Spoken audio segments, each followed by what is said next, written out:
¡Felices Fiestas Patrias, Perú!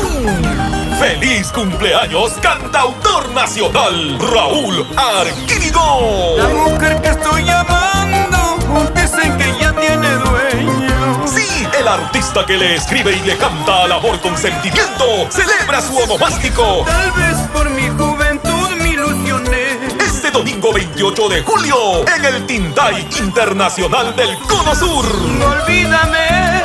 Junto al cantante más humilde de la cumbia sureña peruana, Quiero ser dueña de tu corazón. Eversonco y su grupo internacional, Ruscaya.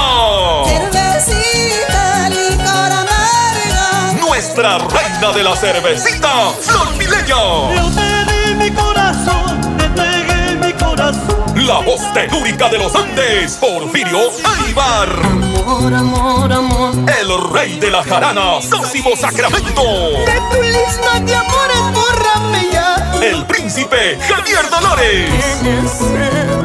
El maestro del sentimiento, Edgar Rivera. Mujeriego me dice.